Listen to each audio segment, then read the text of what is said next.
जय हिंद दोस्तों, मैं रविंद्र कुमार आप सभी का हिंदी एचडी मोशन पर स्वागत करता हूं। मित्रों, आज के इस वीडियो में हम लेकर आए हैं भर्तृहरि विरचित नीति शतकम के 14वें और 15वें श्लोक का हिंदी अर्थ। तो आइए दोस्तों, सबसे पहले इसका वाचन कर लिया जाए, उसके बाद में फिर इसका अर्थ देखा जाएगा। तो चलिए वीडियो शुरू करते हैं। अधिगत परमार्थान पंडितान मावमंस्था दृढ़मिव लघुलक्ष्मीर्नयुतान् संरुणद्धि अभिनव मदलेखा श्यामगण्डस्थलानां न भवति विषतन्तुर्वारणं वारणानां। दोस्तों, यहाँ पर भर्तृहरि जी राजाओं को संबोधित करते हैं कि जिन्होंने अधिगत परमार्थान, अधिगत मतलब प्राप्त कर लिया है, जान लिया है परमार्थ को, परम तत्व को जिन्होंने जान लिया है, ऐसे पंडितान मतलब पंडितों यानी विद्वानों का माँ अवमंस्था, माँ मतलब मत करो, अवमंस्था माने तिरस्कार यानी अपमान। तो जिन्होंने परमार्थ को जान लिया है, परमार्थ को अधिगत कर लिया अर्थात प्राप्त कर लिया है, ऐसे पंडितों का तिरस्कार मत करो।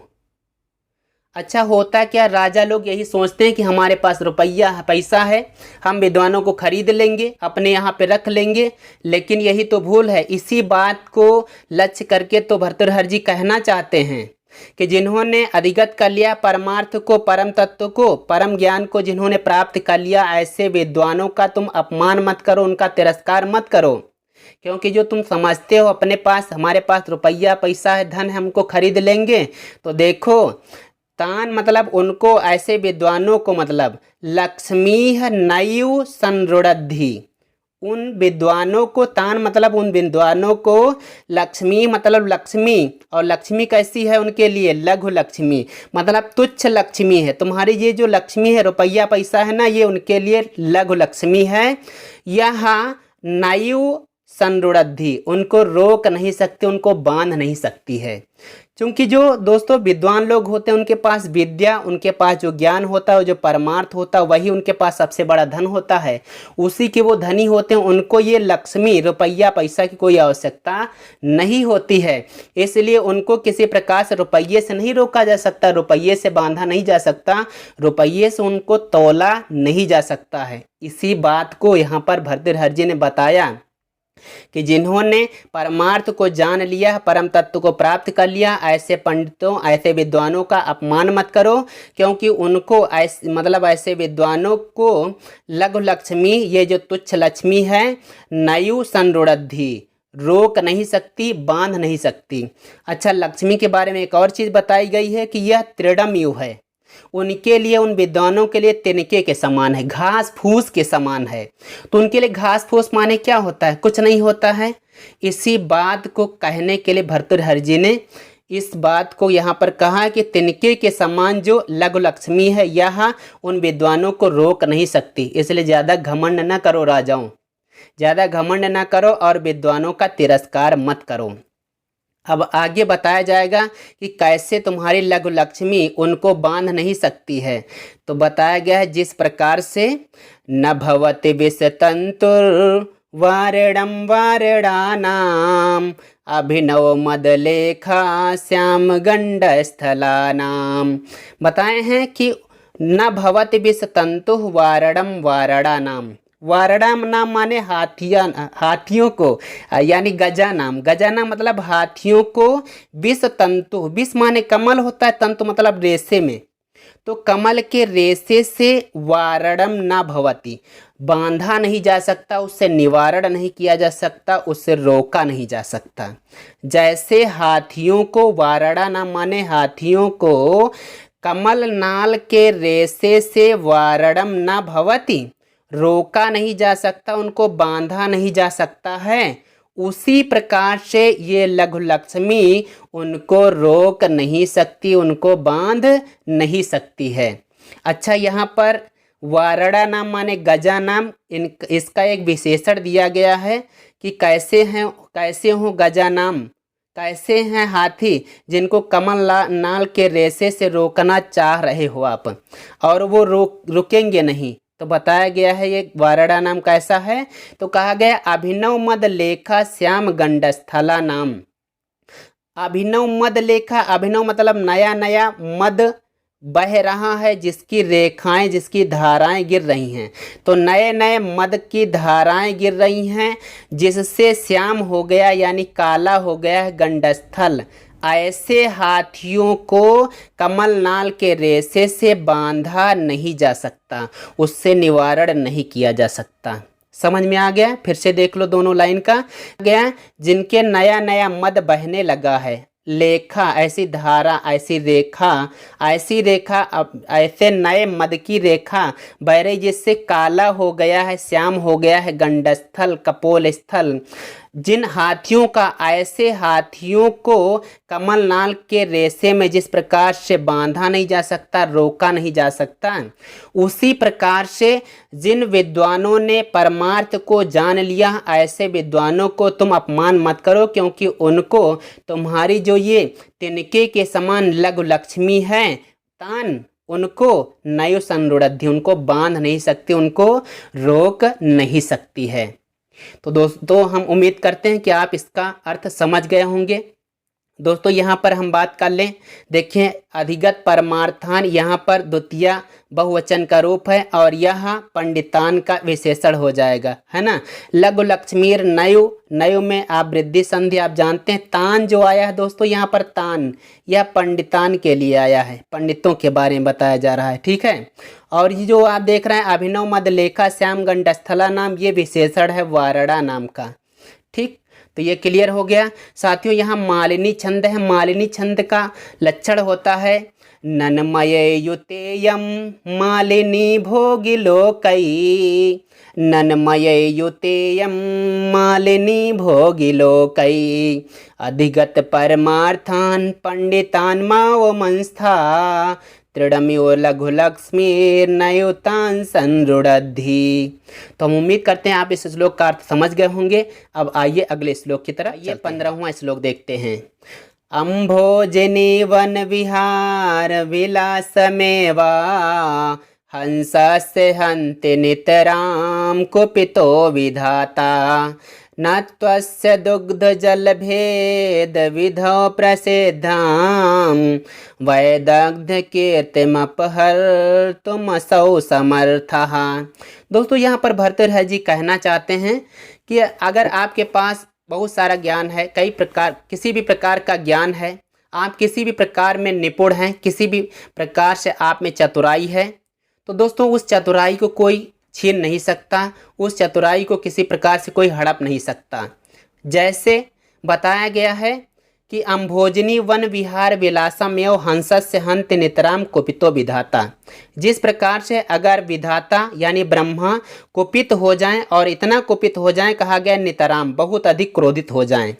अगर विधाता यानी ब्रह्मा बहुत अधिक क्रोधित हो जाएं, बहुत अधिक गुस्सा जाएं, तो हंस का जो अम्भोजनी वन विहार, अम्भोजनी मतलब कमल के वन में विहार, विहार करने का जो विलास है, जो आनंद है, उसको हन्ति, हन्ति मतलब नष्ट कर सकते हैं। क्या कर सकते हैं? क्रोधी विधाता बताया गया। अगर विधाता बहुत अधिक क्रोधित हो जाएं, तो वो जो हंस है, हंस जो कि कमल वन में विहार करता है, उसको वहाँ पे आनंद मिलता है, तो उस आनंद को ये नष्ट कर सकते हैं, आनंद को वो छीन सकते हैं। यही कह सकते हैं ब्रह्मा कि हंस तुम नहीं जाना, उस कमलनी वन विहार, कमलनी के वन में विहार करने मत जाना, तो यही रोक सकते हैं, बाकी तो कुछ नहीं कर सकते। तो एक उदाहरण है दोस्तों, कहने का मतलब ये हुआ, यहाँ पर आपको समझना है कि जैसे ये विधाता क्रोधित हो जाएं, तो वो हंस के कमलनी वन विहार में, कमलनी के वन में विहार करने के आनंद को छीन सकते हैं, मतलब वहाँ पर वो घूमने से मना कर सकते हैं, रोक सकते हैं। कहने का मतलब ये हुआ कि कोई भी हो, आपका कोई काम ऐसे रोक सकता है, लेकिन आपकी जो चतुराई होगी उसको नहीं रोक सकता। आगे क्लियर हो जाएगा। तो यहाँ पर कहा गया अगर विधाता बहुत अधिक क्रोधित हो जाएं, तो हंस को क्या कर सकते हैं कि उसको कमल वन में विहार करने के, जो घूमने का जो आनंद मिलता है, जो कमल वन में विहार करने जाता है ये हंस, तो उसको आनंद मिलता है दोस्तों। तो उस आनंद को ये विधाता, क्रोधी विधाता छीन सकते हैं, नष्ट कर सकते हैं। यही कहेंगे कि भाई उस सरोवर में मत जाना, है ना, उस कमल वन में मत जाना घूमने, बस यही कर सकते हैं, मना कर सकते हैं। लेकिन है न त्वस्य दुग्ध जल भेद विधौ प्रसिद्धाम, न तू अस्य, तू माने किंतु, अस्य मतलब इसके, किसके, हंसस्य, हंस के, किंतु अस्य मतलब इसके यानी हंस के, जो दुग्ध जल भेद विधौ, दुग्ध दूध, जल दूध और जल को भेदन करने की यानी अलग अलग करने की जो विधि है, यह उसकी विधि प्रसिद्धाम है, प्रसिद्ध है। हंस क्या करता है दोस्तों, वो चोंच डालता है तो दूध और पानी सब अलग अलग हो जाता है, फट जाता है। तो यह दूध, इसकी जो दूध और जल, दूध और पानी को भेदन करने की यानी अलग अलग करने की जो विधि है, यह इसकी विधि प्रसिद्धाम माने प्रसिद्ध है। ऐसी उस प्रसिद्ध वैदग्ध्यम मतलब, वैदग्ध्य मतलब चतुराई के, कीर्ति माने यश को, कीर्ति माने यश को, ये बहुत बड़ा यश है। हंस को, हंस क्या करता है, वो चोंच डाल देता है अगर दूध में, तो जो जल होता है और दूध होता है वो फट जाता है, अलग अलग हो जाता है। तो उसकी जो ये भेदन विधि है, दूध और जल को अलग अलग करने की जो विधि है, ये प्रसिद्ध है। और ये प्रसिद्ध जो चतुराई वाली कीर्ति, चतुराई वाला यश है, इसको वो असौ माने वह अपहर्तुम न समर्थः, लिखा है अपहर्तुम माने अपहरण करने में, असौ माने वह कौन, क्रोधी विधाता, उसका अपहरण करने में असौ माने वह यानी क्रोधी विधाता, न समर्था, समर्थ नहीं है, समर्थ नहीं है।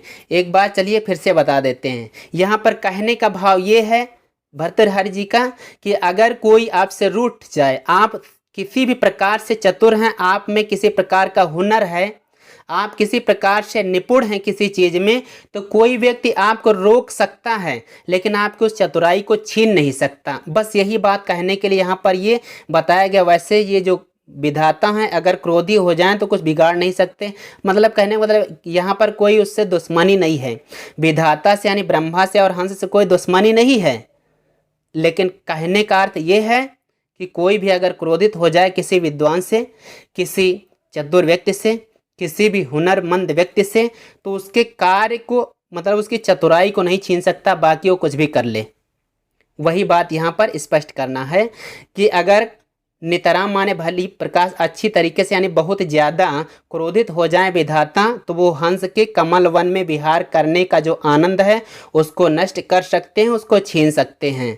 लेकिन जो हंस की अस्य मतलब इसके, किंतु अस्य, तू अस्य, किंतु अस्य मतलब इसके, जो दूध और जल भेदन करने की विधि प्रसिद्ध है, ऐसी प्रसिद्ध चतुरता पूर्ण जो यश है, ऐसा जो चतुराई पूर्ण, चतुराई भरा यानी निपुणता पूर्ण यश है, जो संसार भर में प्रसिद्ध है कि भाई हंस जो है वो दूध और जल को अलग कर देता, ऐसे यश का अपहरण करने में असो मतलब वो ब्रह्मा न समर्थ, समर्थ नहीं है।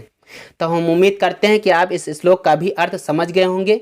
दोस्तों यहाँ पर छंद की बात कर लें तो वसंत तिलका है, इसका लक्षण होता है उक्ता वसंत तिलका तब जा जगौ गहा, उक्ता वसंत तिलका तब जा जगौ गहा, अम्भोजिनी वन विहार विलासमेवा, हंसस्य हन्ति नितराम कुपितो विधाता। तो इसी प्रकार से आपको इसको पढ़ना है। यहाँ पर देखिएगा दोस्तों, हंति जो क्रिया है इसको याद रखना है, ये अक्सर पूछ लिया जाया करता है। या दोस्तों हंति, अब देखिए कर्ता तो एक वचन है, नितराम कुपितो विधाता, बहुत ज़्यादा क्रोधित हुआ विधाता, तो विधाता यानी ब्रह्मा एक वचन है कर्ता, तो हंति भी क्रिया एक वचन की है। इसका रूप चलता है हंति हतः घ्नन्ति, हंति हतः घ्नन्ति। तो इस जगह पर हंत एक वचन का है, लट लकार वर्तमान काल प्रथम पुरुष एक वचन की क्रिया है, ठीक है, इसको याद रखिएगा। और जो अस्य लिखा है, अस्य हंसस्य के लिए आया है। दुग्ध जल भेद विधो, विधो सप्तमी का एक वचन, आप इसको आप जानते ही होंगे। और ये जो देखिए यहाँ पर वैदग्ध कीर्तिम, वैदग्ध कीर्तिम अपहर्तुम, अपहर्तुम में अप है, हरि है और तुमुन है, आप हृधात हो गया, आप उपसर्ग हो गया और तुमुन प्रत्यय है।